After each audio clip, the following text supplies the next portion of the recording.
الحمد للہ رب العالمین۔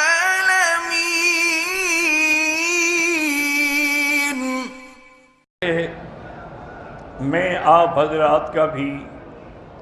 اور ان تمام احباب کا جنہوں نے میری ہمشیرہ مرحومہ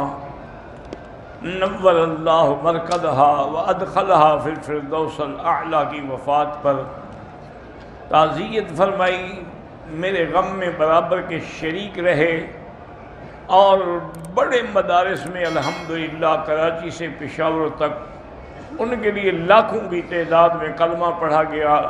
ہزاروں کی تعداد میں قرآن کے ختم ہوئے۔ میں ان سب حضرات کا شکر گزار ہوں اور ان کے لیے دعائیں کرتا ہوں کہ اللہ ان کی زندگی بھی اچھی گزارے اور سب کا خاتمہ بھی ایمان پہ ہو اور جنت الفردوس نصیب ہو۔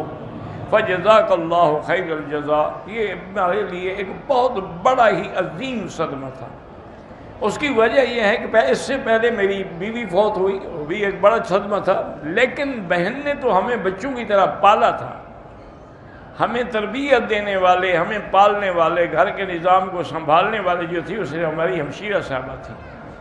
اور ان کی محنتوں سے اللہ تبارک و تعالیٰ نے ہمیں دین کے راستے پہ قائم رکھا۔ وہ خود بھی الحمدللہ، یعنی آپ اندازہ کریں کہ آخری وقت تک نہ حج چھوڑا، نہ رمضان کی تراویح چھوڑی، نہ تہجد چھوڑی۔ یہ اللہ تبارک و تعالیٰ، ہم خود منع کرتے کہ آپ اتنا بڑھاپا ہے، ویل چیئر پہ آپ کو لے جاتے ہیں، ابھی آپ 20 تراویح پڑھ کے آ رہی ہیں حرم سے، پھر تہجد کوئی ضروری نہیں ہے، گھر میں بیٹھ کے پڑھنے کا پتہ نہیں کتنے دن زندگی کے ہیں، مجھے آپ کیوں منع کرتے ہیں؟ میں تو مسجد میں جا کے کسی قاری کے پیچھے قرآن سنوں گی، تو فوراً اسی وقت یعنی آج ہم اتر کے گھر جاتے وہ مسجد، اور پھر ساری کے وقت میں آنا اور سب کے لیے کھانے کا انتظام کرنا، ساری دینا، ہر چیز کو سنبھالنا۔